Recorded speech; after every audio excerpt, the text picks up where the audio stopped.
Welcome to the podcast. My name is Jamie Knight, and I'm a realtor with Real Broker here in Cajun Country, Lafayette, Louisiana. The goal of this podcast is to provide massive value by bringing insider access to our area's top agents and find out how they've been able to achieve massive success in their business. My hope is that you take away a few things from their experiences to grow your own business. My guest today is a dear friend and fellow real agent, Darla Lejeune. Darla is absolutely crushing it in her small town and is on pace to do over 100 transactions in a town with only 1,200 people. Welcome, Darla. Good morning. How are you? I'm great. Good. Well, Darla, tell us how and why you got into the real estate business, and tell us a little bit about where you're from so we can kind of get some framework. Okay, so born and raised in the Iota area, the Acadia Parish. Okay. I got into education 100 years ago. Okay. And thought that I would do that until I died or retired, really. That was it. I loved teaching. I loved all the things dealing with school. So when I graduated at 22, I became a teacher. I was a teacher for 4 years. Then I moved into administration, and then I moved up into supervisory position. And then when I had about 17 years in, I knew that the only next step was to be the superintendent. So I decided I was going to be the superintendent. And I went talked to our board member and said, I want to apply for the superintendency because I know our current superintendent is retiring. And he didn't bat an eye and said to me, a woman will never be superintendent of Acadia Parish School Board. Wow. And so Can't say that. that was like an epiphany for me. And I just remember thinking, dang it. So it was a slow, steady decline after that. And when I got to 20 years, I said, there's more to life than being miserable in a job. And actually, I got fired. Because the current superintendent came along and had known that I had politicked for that job and pretty much told me my days were numbered. I got you. And when I had 20 and a half years, he came in and put me on administrative leave without pay, which for anybody that knows that means very nicely that you were fired. Yeah. So thankfully, I had 20 and a half years, and I resigned and retired the next day and got into real estate not knowing a single thing about real estate. And I remember telling my husband, listen, I don't know what else to do. So I'm going into real estate. If I don't love it, I'm going to find something else. But if I do love it, then that's what I'm going to do. And I knew the first class, when I took that first class, like literally the first hour of the training, Burke Baker was like, 80 years old. He was a teacher. Just so dynamic, so amazing. And I fell in love with him and fell in love with the content and just... Awesome. I just knew. Like, I remember going home that afternoon saying to my husband, I love real estate, and I think I'm going to love it. Right. And that day, I remember him saying, look around the room. There are 25 of you in this class. One of you are actually going to finish and get your license. Right. Everybody's going to finish the class. But one of you are actually going to take the test, pass it, and become an actual realtor. And I remember thinking, I will be the one. Yeah. I'm going to be the one. Yeah. Then he said, and I want you to know, the average realtor closes 3 to 5 deals a year and makes $25,000 a year. And I remember thinking, bullshit. I'm going to work my ass off and I'm going to make a lot more than that. Nice. Right? And so my first year in real estate, I made negative $2,000. Nice. Yeah, negative $2,000.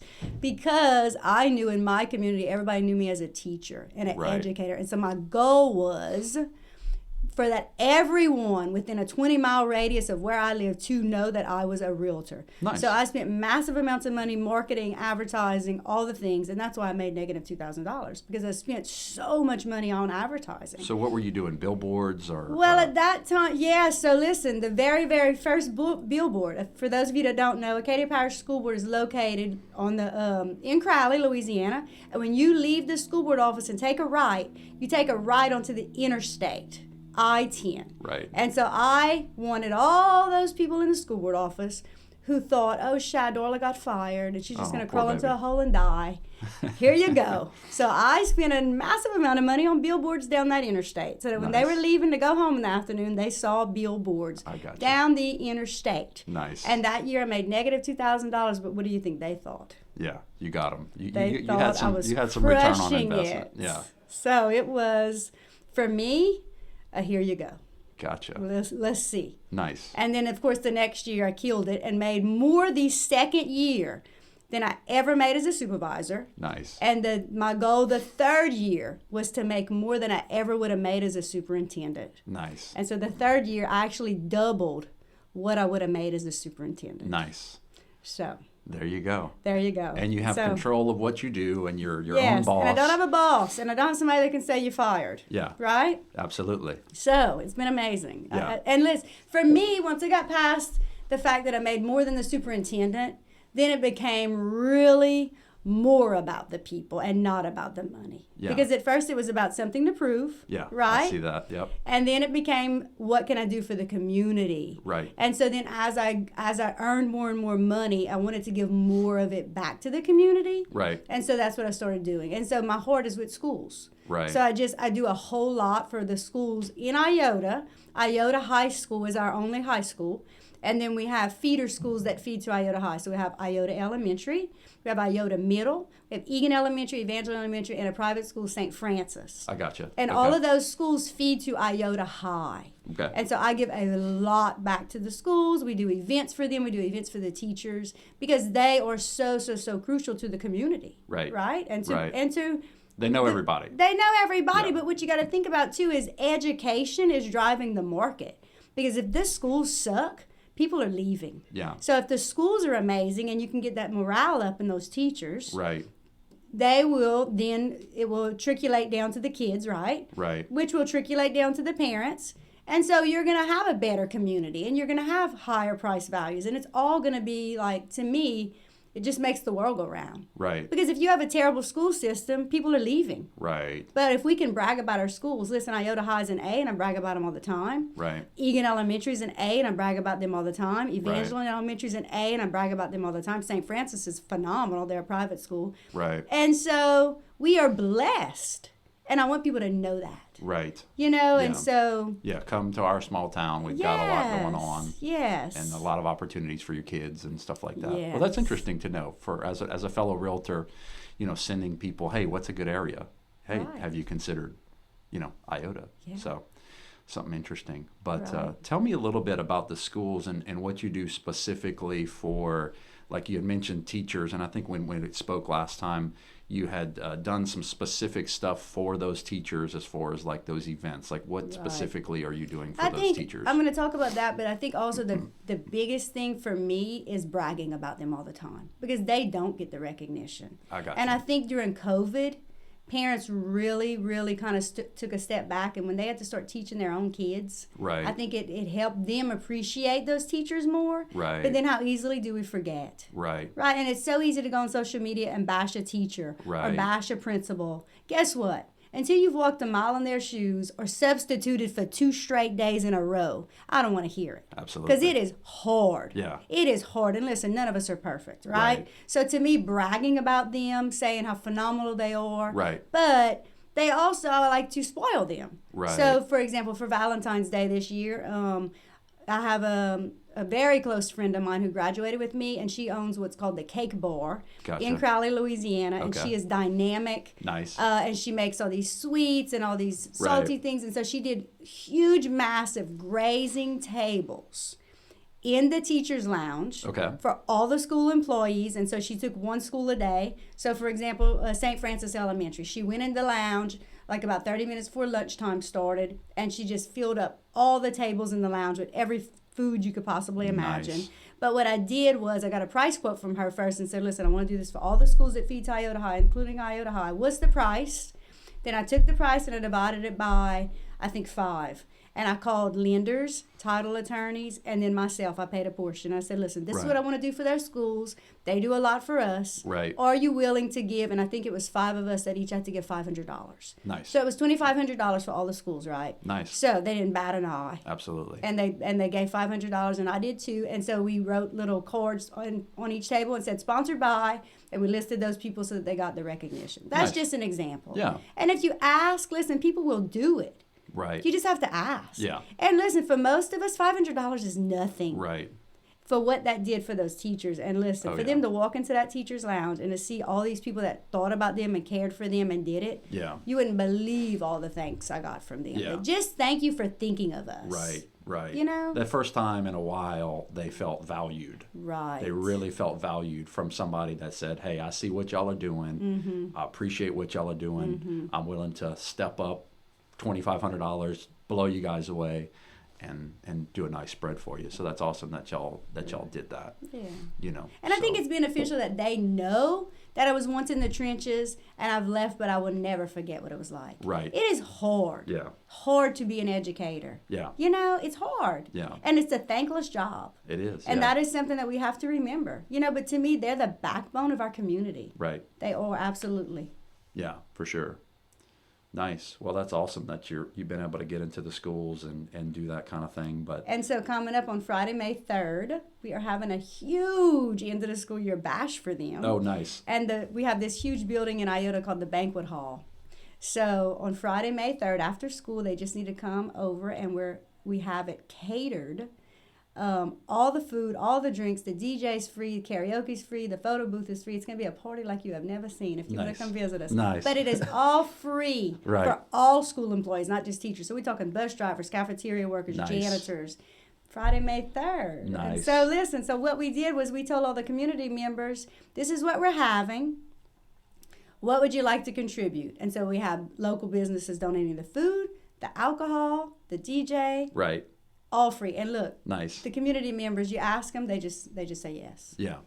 So the beauty of that is you're kind of throwing it back in the superintendent's face and saying, "Hey, here's what I'm doing as somebody that's not even Well, no, the involved good news too." is about a month ago we heard, this was about a month ago, we heard that the superintendent who fired me, who had now been there for I think 5 years, was just doing all kinds of unscrupulous stuff that we as a community didn't really agree with. Right. And so we kind of put the heat on him, and so he resigned. Nice. So actually, Acadiana Fire School Board right now is interviewing for a brand new superintendent. So is this kind of a party? It's kind of a party. Kind of a party, right? But you're happy with where you are now. You're not going to take that position, right? No, Okay. God, no, no. Thank you. No. Yeah, because we're so excited to have you at Real, you know. Thanks. So tell us a little bit about Real and why you decided to come to our company. So we're both with Real Broker, and it's a national brand. You came from a smaller brokerage. Right. When you first got started, you got trained. That's right. But what was it about Real that was attractive to you, and why did you feel like this might be a good opportunity for you in your small town? So I was part of a national franchise, which was amazing for me when I started because they had all this training and all this just opportunities. But I was getting to the point where I felt like I had learned everything there was to learn, and I wasn't surrounded by a whole lot of top producing agents. Right. I was You one were the of top two. Yeah, there was another one that was probably, we were always neck and neck kind of in competition with each other. Right. So one. And I am the kind of person, because I was an educator, I love to learn new things. Right. Just love to push the envelope and be surrounded by people who are doing amazing things, right? Right. And so I follow all kinds of people on Instagram, Facebook, TikTok. And so I started noticing a lot of top producers with huge teams behind them, Right. all moving to this company called Real. Right. All moving. And I'm like, okay, what's going on and why? If top producing agents all over the country, because these people from Texas, Oklahoma, I follow realtors all over the United States, right? Right. We're all moving to Real. These people are all way smarter than me. Right. Something's going on. I didn't really need to do the research, because if Right. all these people are moving There's that a I reason. know are smarter than me, that I know have done the research, there's a reason. Right. Right? So about a year and a half ago, I started following them and started thinking, okay, I'm going to move. Well, then last year in February, I was on track to close 100 transactions. That was my goal. I caught COVID. Uh-oh. This was last February, not this February. Last February. And had brain fog so bad for the entire year. I still managed to close 68 transactions, and I felt like hell. I felt like a walking zombie, like I was almost like 100 years old. Right. Most of the year, and I faked being okay. Right. And around December, I said, something's got to give. My doctor had me on all kinds of medication. It was just making me feel like a zombie. I threw all the medicine away, and I started exercising every single day. Right. And it kind of just turned around. And so in January, I started kind of feeling like myself again, because this is what I was thinking. When I was feeling so bad and I had brain fog, okay, I'm going to switch companies, but I have all these billboards I got to switch out. I got my business cards I got to switch out. I got my Right. signage I got to switch out. And I was thinking of every excuse why not to do it. Right. And then when I started feeling good and feeling like myself again in January, I said, you know what? Stop worrying about all the little things and just do it. Right. And so then Michael Carr and I had closed a couple of deals before. Right. And I knew him, and I knew he was phenomenal, Right, and I first loved class. him. Yeah. And so I called him and I said, okay, listen, what's up?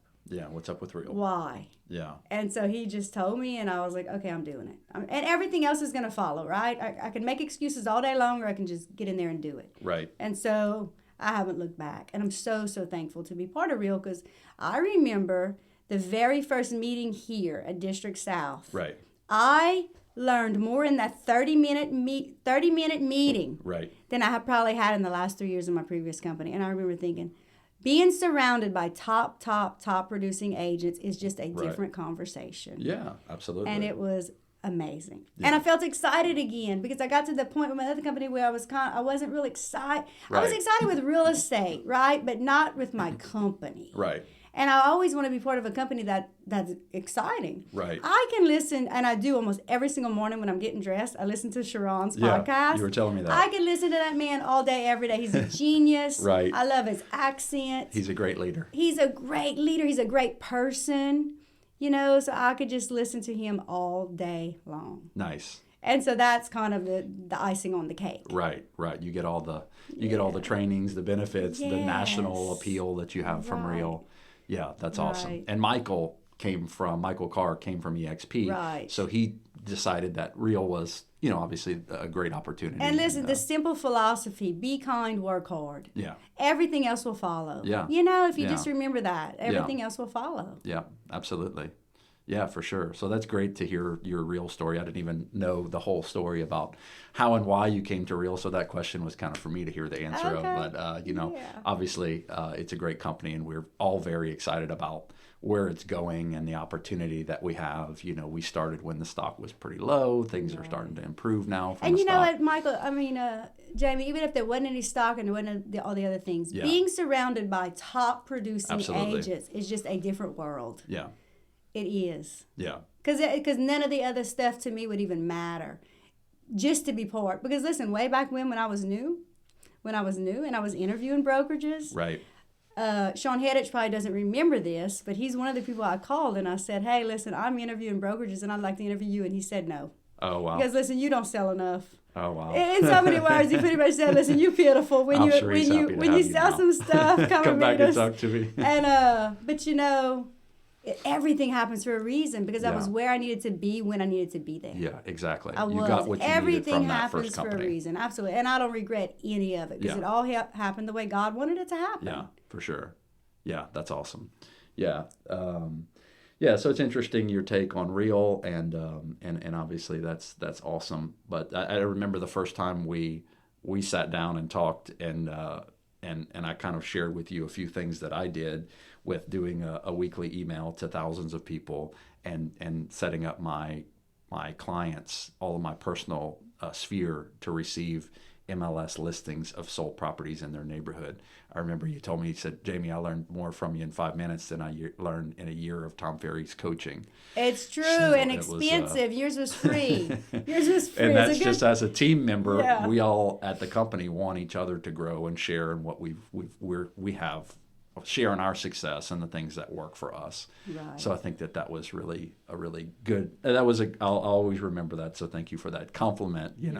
But it's just of course I want to see you succeed as much as I want to succeed, or any of the other teammates that we have. Certainly want them to succeed, and the company. So let's talk about like some specific ways, because I know there'll be some agents listening, that ways that you connect with the clients, like specifically, like your client base, people who have bought and sold from you in the past. What do you do to reach those people? Do you do mailers, or what do you do? Or, is it social media? I know you do a lot on social media. So listen, I do not have the time, energy, or effort to mail out anything. Okay. Nothing's going out in the mail to anybody, right? And this is my philosophy. Everybody from age 10 to probably 100 is in social media. They're on social media. Right. That's the masses. Right. So that's how I reach them. I gotcha. I'm not sending snail mail out. I just don't have it. I'd love to say I send out birthday cards and anniversary cards, and I send out no, I do not. Right. I do almost daily Facebook Live videos, right? Okay. I do a whole lot for the community. So, like, for example, We do a movie night that I sponsor in Iota at the park. It's Okay. movie night where all the kids can come. We have popcorn, and we have drinks, and we have snacks. And so it's for the whole community. Right. We had a huge Easter egg hunt last month for Easter at the park. We probably had over Right. 1,000 people there, all Nice. free. So we had candy, we had burgers, we had the Easter bunny, we had all that for the whole community, right? I find that Right. is way more beneficial than sending out 50 flyers, right? Gotcha. Because this is including every single person every single time. Nice. So that's what I do. I like to do lots of community events where everybody's involved and it's free. Yeah. And that way I get to talk to them, I get to see them, they get to see me. Right. You know, do I think they should get something in the mail every once in a while? Sure. Right. But listen, I'm just not doing You're it. just too busy. I'm just not doing it. Yeah. I'd rather get to the masses. Yeah. No, you know? I get that. And I like being with people in person. Yeah, and I'm sure everybody in the small town's cheering for you because they know your backstory and they know where you came from and they know everything about you and they're cheering for you. So it's a I hope so. You know, Because it's- I mean, it's a I'm cool cheering for story. them too. It's kind of reciprocal. Yeah. You know? Yeah. Because we do have a great community. And, Yeah. and it's easy to get caught up in the stuff, the negative stuff. But listen, none of Yeah. us are perfect. yeah. No, that's awesome.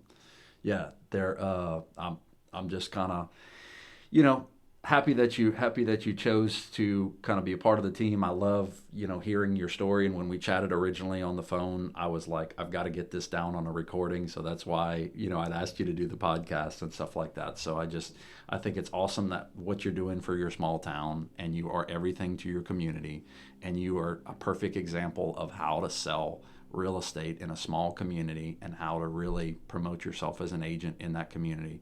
And it really comes back down to the care that you have for each and every person in the community. Mm-hmm. And they can feel it and they can see it. And like, that's really what's I'm hearing as that's the answer of how to sell real estate in a small community is be everything to your community. Right. Invest in the schools, invest in community events, Right. be at those events. Exactly. You know. Be proud of where you live. Yeah. And even if you live in a huge town or if you live in a small town, think about how far do you want that reach to go. Right. So for me, I just want it to be, I don't really care how far it goes, right? But people know I live in Iota. Right. That's where my kids go to school. Right. That's where I used to work.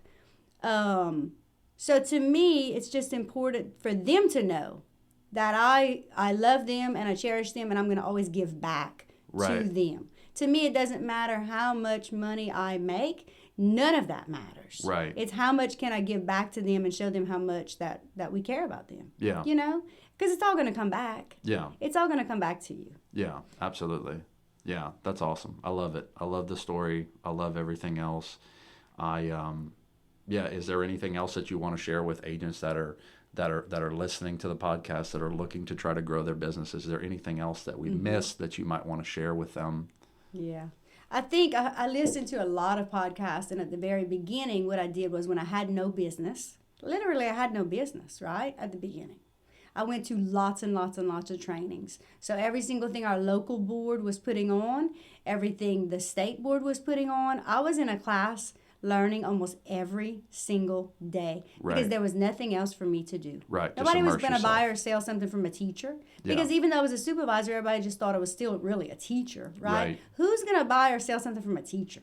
And that's what I thought. So I said, you know what? While I'm not busy, I'm going to every class imaginable. I got you. And Sean Hedich would love to know this, but I went to one of the trainings very on. I'd probably been a realtor 3 weeks. And I remember him saying, the most important thing is to get it under contract and worry about the rest later. It will all work itself out, and I always remember that. Because I see realtors and I hear realtors go, they'll call me up. Okay, let's just say, I'm going to give you an example. I had a listing by my house the other day, and a realtor calls me up. She goes, Darla, okay, so tell me about that sewer system. I go, what do you mean? Well, what's wrong with the sewer system? I want to say, lady, get it under contract and worry about that later. Yeah. Guess what? It never went under contract. She asked too many silly questions. And I now have it under contract, so I'm dual agent. Right. You think we asked all those questions ahead of time? No. Right. That's We what got it inspection under period is contract, for. and you get it done during that time. But I think how many people never close a deal Right. because they kill it their own selves? Yeah. Get it under contract and worry about the rest later, Yeah. right? I like that. And then number 2, another person had said to me, don't ever say you're going to give it a try.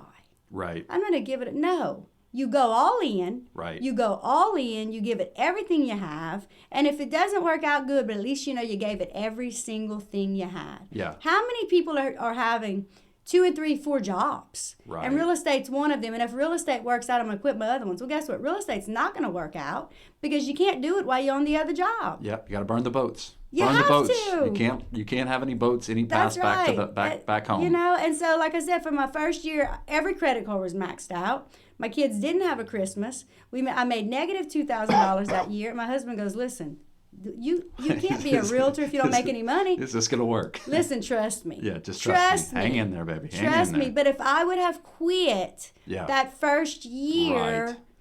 I would have said I failed because Right. I netted negative $2,000. Right. Right. Yeah. So you got to give it a couple of years, but you got to go all in. Yeah. Go all in. Yeah. And don't expect everything to be perfect. Right. I don't tell my clients always, and when I do my videos, they don't think I'm perfect. Right. And I don't want them to think I'm perfect. Right. Listen, I'm going to make mistakes, Yeah. and I'm going to own them, and we're going to figure it out together. Yeah. Absolutely. Yeah. I love that. I love that. Yeah. Because, I mean, you know, and especially in a small community, right? Like, they don't need to see you, you know, dressed or looking like somebody out of Hollywood. No, You know, they God, need to see no. Darla. That's they need to right. see you in That's your right. in your Jeep. You just bought a Jeep, you know, riding around, cruising around. 2007 Jeep, I may add. There you go. 2007. You know, they need to see you like Yeah. them. You need to put that thing in the mud. You know, they need to see that. listen, to be real. Yeah. To just be real. Yeah, just and be not to yourself. put on this show or anything, right? Yeah. I'm just myself. Yeah, because they can see right through that. They Right. can see And I if you're really trying to think, fake. going back to one thing I'll just tell you that I find most realtors don't feel comfortable with is being the leader and being in charge. Yeah. So if somebody hires you as the professional to come and list their house, Right. they're hiring you because they don't know what to do. Right. They're hiring you to teach them what to do. And so I always tell my people, listen, we are going to set this up in such a way that when your house hits the market and we see it in pictures for the very first time, you are going to be so proud to say, this is my house. Right. Right? And if you're not proud of it, I'm not proud of it, and I'm not listing it. So Right. when I walk through your house, if it's dirty and decluttered and dark, it's going to be bright and beautiful and uncluttered before the photographer ever shows up on those doorsteps. You're not going to recognize it, but you're going to be so proud of it, and it's going to sell for way more money than you ever thought possible. Right. Right? Right. So I had a realtor tell me last week. She just said this out of the blue. She goes, yeah, but not everybody can tell people what to do, and those people don't do it. I go, excuse me, let me tell you one thing right now. It's not a directive. When I meet with sellers, I say, listen, these are tried and true practices. If you trust me and you do these things, it's going to work. And it's not a mandate. These are suggestions. Right. But you know what always happens? They always do Every single time, they well exceed my expectations. Yeah. They go well above what I even suggested that they do. Right. And it every single time. 100% of the time. Wow. Right? Yeah. But it's about how you approach it. Yeah. If you don't believe they're going to listen to you, they can feel that they're not going to listen Right. to you, and they're not going to listen to you. Right. Just like with your kids, if you tell them, That's you know, right. hey, don't do that, but they know there's not going to be a consequence. That's then they'll right. just go ahead and keep doing it. Right. And so it started out with me. I'll tell you my very first epiphany. I've had a few along the way. The person that asked me to be a realtor. Very first, I just became a realtor. She goes, Darla, okay, listen, I just got a call to go list a house. My CPA's daughter needs to sell her house in Grand Coteau maybe or something. Okay. I don't know. I forget So somewhere where. close. A small little town. Yeah. Okay, so we drive up to the house. So first of all, I notice there's junk in the yard. The grass needs to be cut. We walk up the front steps to go into the house, and the rose bushes are over the steps, so they're cutting us as we're walking up the steps. The Right. rose bush thorns. Gotcha. Then we walk into the house, and it is pretty scary. And listen, I need the bathroom, and I need to go pee, and I can't hold it. And I walk into that bathroom, and I almost throw up. It is so nasty. I'm afraid to sit on the toilet. Yeah. Okay, and so she gives us the tour, and it just keeps getting worse by the minute. And this person that I'm with, this realtor, who's been a realtor for 20 years, says, okay, I have the listing packet. You ready to list? Yep. We sit at the table. I'm sticking to syrup and crumbs and crap on the table. And I'm like, oh, my God, this is not happening. So I keep waiting for her to say to this lady, ma'am, okay, so you need to do this, and this before we send out the photographer to take pictures. That conversation never happens. Right. Okay? We get in the car, and I say to her, hey, listen, are you going to give that lady a list of to-dos before you send the photographer? First of all, she says, send what photographer? I take my own pictures with my cell phone. Lord.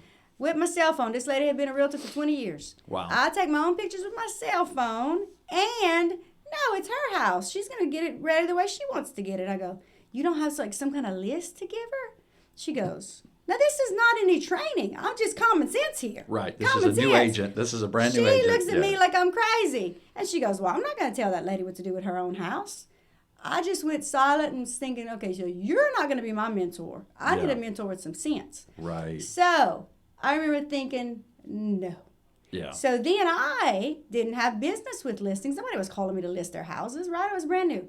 But I had bought leads from Zillow, so I had lots of buyers. Right. So then I'm starting to show all these houses in my area, in Eunice, in Rain, in Crowley. There was nothing for sale in Iota because nobody trusted a realtor in Iota. Right. Nobody ever used a realtor in Iota till I came on the scene. But in those surrounding communities, Eunice, Rain, Crowley, everybody used a realtor, right? So I start going to show houses to these buyers. And they are filthy, they're dark, they're embarrassing. Yeah. And I remember saying to people as I'd unlock the doors to these houses and walk in and go, hey, listen, do you remember, I'm not the listing agent. This is not my house. Because I was so mortified at the condition of these houses. Yeah. And I remember thinking, number one, shame on these realtors. Right. This is lazy. Right. A monkey can put a sail in the front yard of a house and put a lockbox on a door. They're hiring you to do a job, and you are failing these people, and these houses have been on the market for months and years and years and years. Right. I showed a house that had been on the market for 862 days. Wow. And that was common, that they had been on the market for years. Right. Awful. And so I just remember thinking, no, the day I get a listing, my very first listing, right, they're going to have a list of to-dos. Right. And so I started with a little list, and it grew and it grew and it grew and it grew. But what happens now is this. People have been listening to me now for years saying, your house should be bright, it should be clean, it should be decluttered, it should be welcoming, you should be proud of your house. Guess what happens now? You got them trained. I show up on the scene and I don't have to tell them to do anything. They've already done it. They know that they've done it. So when I walk through the doors, Yeah. it's done for the most part. Right. So they might have one or two or three little things to do, but 90% of the time it is done. Nice. And I'm loving life. Yeah, because that's I'm awesome. teaching them. Yeah. But guess what else happened? What's that? All those other realtors in those other little towns, they have stepped it up. There you go. Because I am not You left them seeing in the dust. nearly. Well, no, their houses are now looking way better. Right. Their houses are now, and that's a benefit for all of us. Yeah. That's who wants to go walk into a dirty house? Right. Right. Or junk everywhere, boxes everywhere. Yes. I mean, listen, if you're getting ready to sell your house, it needs to look like you are.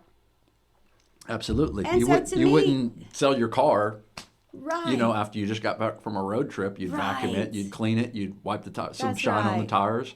You'd do the same thing, you Right. know. But why do people put their houses on the market like that? But why do realtors allow them to do it is Right. another thing. Yeah. Because if you're going to pay for a professional, you're going to go to the doctor, the dentist, or an attorney. You're Absolutely. expecting them to tell you what to do. Right. Right? Why is it any different with a realtor? I don't Right. understand it. I don't get it. And so to me, they're hiring you for a reason. Do the job. Right. Do the job. And listen, I guess for me, because it was a teacher, it's comfortable for me, and I'm bossy. Listen, Right. I'm bossy by nature. Right? Right. I just am. And I don't mind telling you what to do. But I don't approach it in such a way as this is a must. Right. This is a suggestion. Right. When the list is complete, you call me and my photographer will go out to take pictures. Yeah. Sometimes it takes them 3 days. Sometimes it takes them 3 months. Yeah. Listen, I just listed a house last week. I met with them for the first time a year and a half ago. Wow. Just got the work done. And you should see it in pictures. Wow. It looks phenomenal. Nice. But I don't hound people. Yeah. I say, listen, you take all the time you need. If it takes you 3 days, 3 months, 3 years, my photographer will be ready when your house is show ready. Yeah. Yeah. Absolutely. No pressure. Yeah. I love it. Yeah, because a doctor isn't calling somebody at home and saying, "Hey," or you know, come in, right? You know, come in when you're sick, right? They're No. you know, they're the professional. That's right. There's You no come reason see to them when pressure you're ready. them. There's So no they come reason. and see Darla when they're ready. That's right. They You've call set me when that they're ready. standard. Absolutely.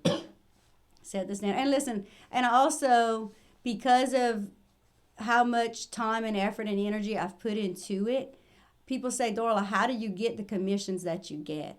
Listen, commission is never even a question. Yeah. They pay me what I tell them my commission is, and it's not negotiable. So I mostly work within a 10 to 15 mile radius of my house. I've listed some in Oberlin and Delcom and Erath and Youngsville, in Sulphur, in Westlake. Guess what? My commission's a lot higher over there. Right. And it's not negotiable. And if you don't think I'm worth it, that's fine. Find yourself another realtor. But this is the commission. Right. And they never argue. Right. Because I set the tone. Right. And you have to believe in your own self and set the tone. Yeah. Right? It's not it. negotiable. If you go to a doctor and they tell you it's $75 today, you're not going to go, hey, will you do it for $50? It's the same thing. Yeah. And you ain't going to come when you want to come. I'd say that about doctors all the time. I was like, you don't just like, hey, I'm coming right now. Right. I mean, the walk-in clinics things are a little different. But Yeah. if there's a specialist that you have a specific problem that you need help with, you're going to drive to Houston at 5 a.m. That's and right. be there an hour early for that specialist to see you at 5:30 in the morning. right. Because you see the value in that specialist. And your community is seeing the value in you as a top producer, as a seasoned professional, as a person that has, that what you're doing, and you're not just telling somebody to do something just to tell them to do something. You're telling them to do it because it absolutely works every time, and you've changed the community from a community that was selling for sell by owner, selling it to their neighbor, Jamie, selling it to their and friend. then listen too on that point, what I find in the rural community countries, this is what these country people feel like. I don't want to take advantage of my neighbors. I don't want to sell them something more than what it should be worth. Right. And so they were undervaluing, I'm talking by hundreds of thousands of dollars in some cases, undervaluing the price that they should be selling their houses for. Right. So when I started in 2019 to now 2024, shame on me, because now my taxes are a lot higher. I live in that community. My property taxes have skyrocketed. But those people are getting way more money for their houses than they ever dreamed possible. Nice. And that's with my commission. Right. With my commission. Yeah, absolutely. Which is pennies compared to the amount of money they are making. Right. And every single time I go to a listing appointment, this is what I always say. How much do you need a net on this house? How much were you planning to sell this house for? And listen, 9 times out of 10, I am selling it for... It's shocking. Yeah, when they I give you sell that it for number. way more, and they always go, Darla, how? Watch me. Yeah. Watch me. Listen, I've closed over 300 transactions now. One single wide mobile home on 1 acre is the only one that was shy of $2,000 on appraising. And I had told them that we were overpricing it. They knew it. One, everything appraises every single time. Nice. Yeah. They and the appraiser ain't gonna call Darla and tell her that it's not appraising. Are they? They better not. I love Don't call it when the queen. You know what I love when they call me? This is my favorite one. Hey, Darla, can you send me the comps that you used to price this house? You're damn right I can. You're damn right. Here they come. Give me 5 minutes. You're a rock star. Every time. You are a rock star, and you're a leader, and you're doing phenomenal for your community. I love to hear stories like this. But just for the sake of keeping it kind of, short, and maybe we'll do another session in another time. But, I definitely appreciate, your leadership, your passion that you have for real estate. I can see it. I can feel it. When we chatted the first time about what you do for your community, I'm like, we definitely have to get this down because it's just awesome. You're a leader in your community. You've changed the whole landscape of the real estate market in your community. You've brought values up. You brought the school system up. You brought along with you a lot of people. So kudos to you for doing what you did, but it's just a great example of like what somebody who truly cares and who lives in a small community as a realtor can do as a leader and grow their community in multiple different ways. So kudos to you for doing what you did.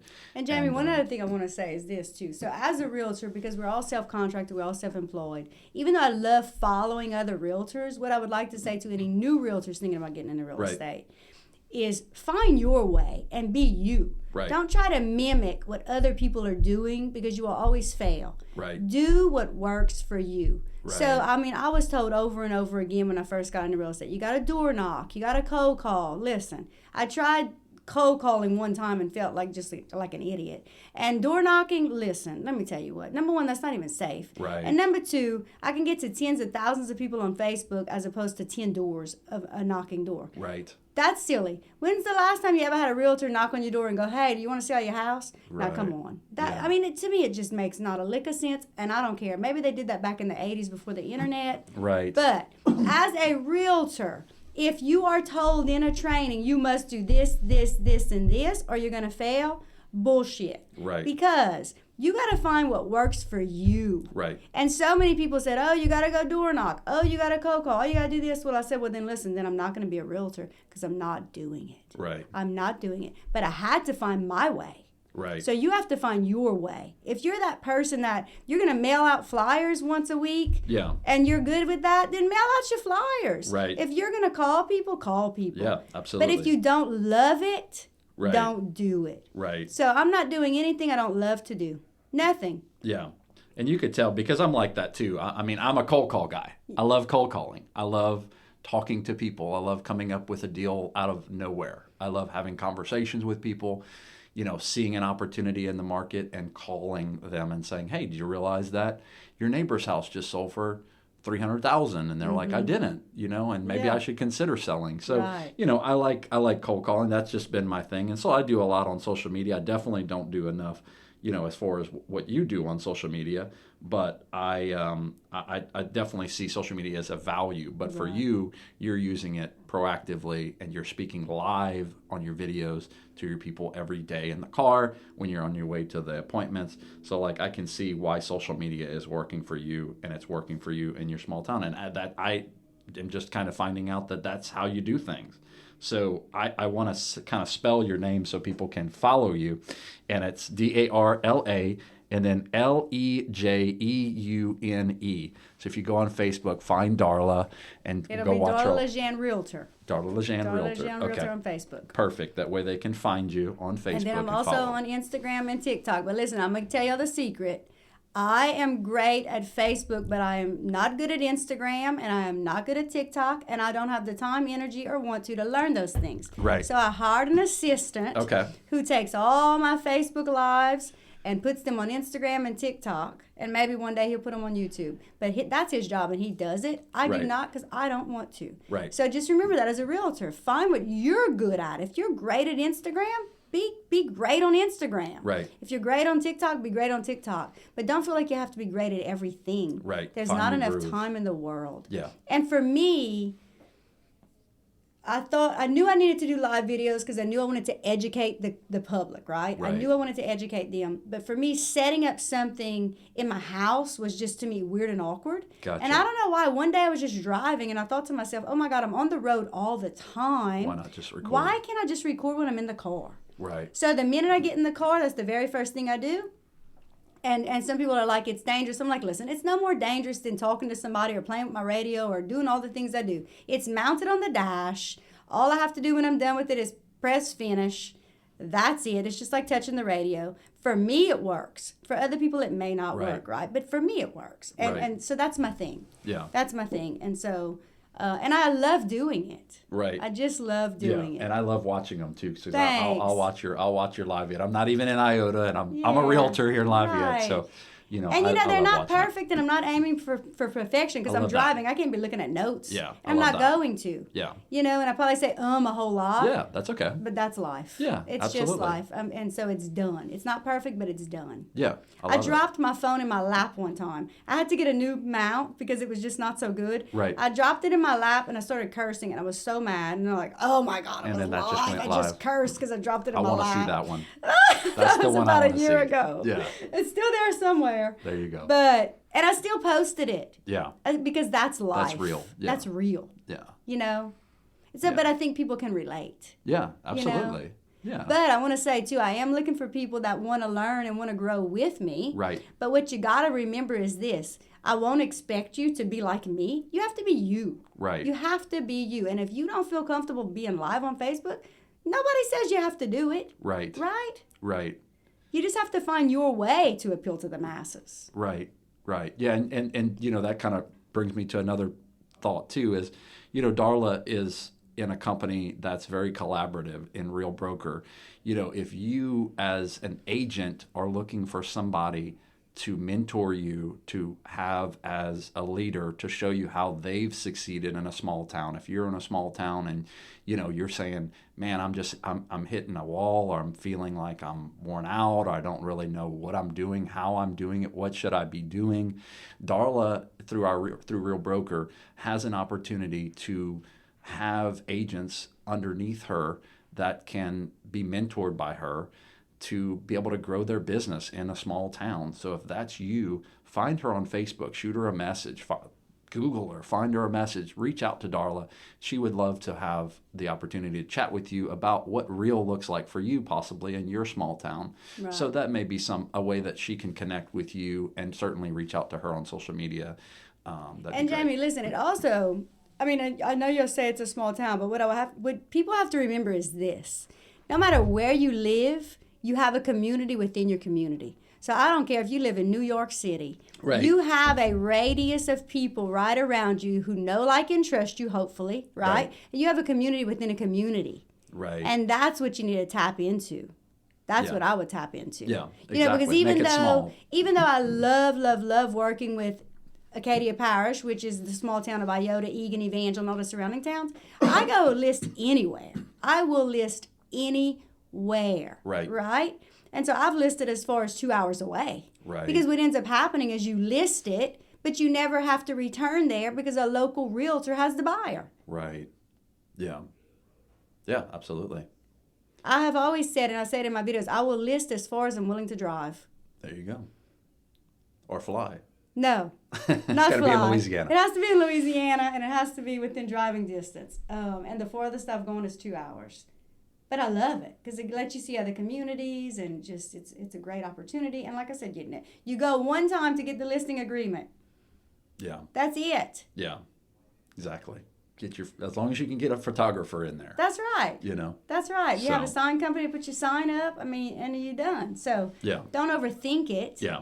But just be thinking, for me, when I got into real estate, my goal was to make sure that everybody within a 10 to 15 mile radius of me knew that I was a realtor. And so at the exit, if you're on I-10, between Lafayette and Lake Charles, there's an exit that says Iota Esterwood exit, right? Right. Well, what I really wanted to appeal to was my community. So there's a huge billboard, and there was when I first got into real estate too, that says Darla Lejeune Realtor. Right. So nobody can ever say, I listed my house with somebody else because I didn't know you were a realtor. Right. Bull. Yeah. There's no way you don't know I'm a realtor unless you're living under a rock. Right. Because I'm everywhere. I'm on social media. I'm on billboards. I'm on signs everywhere. So no one has ever said to me, oh, I listed my house with so-and-so because I didn't know you were a realtor. Right. That's awesome. And that's what I didn't ever want to happen. I like that. Yeah, and that's you got agents that are considering different things about billboards and whatnot too, and that's an interesting strategy as far as billboards, as far as branding yourself as the realtor in your town. They can't miss you. They're coming in. They can't miss you. Right, and so guys, like the baseball field, for example, our Iota High baseball team, right when you're walking up and you're paying, there's a huge billboard with all the other sponsors. There's a bunch of other sponsors too, right? I pay the highest amount, so mine's first. Gotcha. It's right there. The football team, it's right there. The St. Joseph's Catholic Church, I'm a member of, on the back of the bulletin is a big one that says Darla Lejeune Realtor. Right. I'm everywhere. I spend a lot of money on marketing and advertising. Right. But guess what? Everybody knows I'm a realtor. Nice. So it comes back to me. Yeah, absolutely. So think about all the places, yearbook sponsors. Yeah. I mean, everybody that calls me and says, hey, you want to put an ad? I've never said no. Yeah. Never said no. Yeah. Because most of the time they're silly. They're pennies. Yeah. They're not that expensive. Yeah. And then really what you're doing too is you're also saying to that person that called you, I'm willing to support your son's baseball team. That's right. I'm willing to help you. That's and right. your kids. I mean, I'm in every gym. Yeah. Every gym has something in their gym with the sponsors. I'm always one of the top ones. Nice. Every single gym has Darla Lejeune Realtor. Gotcha. Every bulletin, you name it, it's there, right? Gotcha. I've never said no. Now, the other day I got a call from somebody in Youngsville that wanted me to sponsor some kind of golf tournament. No. Listen, Youngsville's an hour away from me. that's a hard no. Right. But if it's in Acadia Parish, Right. 99% of the time it's yes. If it's an Iota, Egan, or Evangeline, it's yes 100% of the time. Right. Yeah, absolutely. Yeah, that's awesome. I love that. I love that. And it didn't start off that way too. Like you didn't start off by doing it, but you gradually started growing your business. Like you said, you kind of lost money the first year. Oh, yeah. But you saw the potential and you kept with it. So like that's the natural progression is just, trying to do more transactions, trying to make more money, and then trying to give back more and more as you grow. That's right. Which is, that's kind of how I'm seeing it. But that's really the story of the way you've been able to do your business. And now you've been able to say, hey, I'm supporting anything and everything anyone asks me to do. That's right. And in my community, that's which exactly I think is huge. Yeah. So, but yeah, no, I mean, I would say, definitely, this has been hugely valuable for me, even just to hear your story. I'm so proud of you for what you've been able to accomplish, and you are a leader and a rock star, and I highly, highly respect you, of course, and you know that. Thanks. So I really value you as a teammate, as a friend, as a realtor. I wouldn't even say competitor or collaborator. We collaborate together a lot, but I just value you, and I appreciate what you brought to realtors potentially who are listening to the podcast. And I sure hope that if any realtor is looking to grow their business, that they reach out to you on social media, and I hope that they can find you and connect, because they need to be watching some of these live videos, and especially with you cursing when you drop your phone. Oh, no. So, Jamie, one last thing I want to say is, listen, when you think about it, if you do want to call me, if you do want to be on my team, this is the first question I'm going to ask you. Do you love solving problems and working with people? There you go. And if your answer is yes to both of those, give me a call. If your answer is no to either one of them, do not call me. Yeah, absolutely. You don't have time to make people want to work. Or if you're willing to work hard, call me. That's if you're willing to do whatever it takes, call me. Right. And your community knows you as a kind, professional person. Yep. Do they know, like, and trust you? Because listen, in your community, if they know, like, and trust you, you can sell ice to an Eskimo. There you go. Well, let's end on that, Darla. I appreciate you, and I hope that realtors are listening to this and saw a lot of value in it. And, hopefully we'll be doing more of these soon. So thank you, Darla. I appreciate your time. Thank you for inviting me. Okay, girl. Talk to you later. Okay.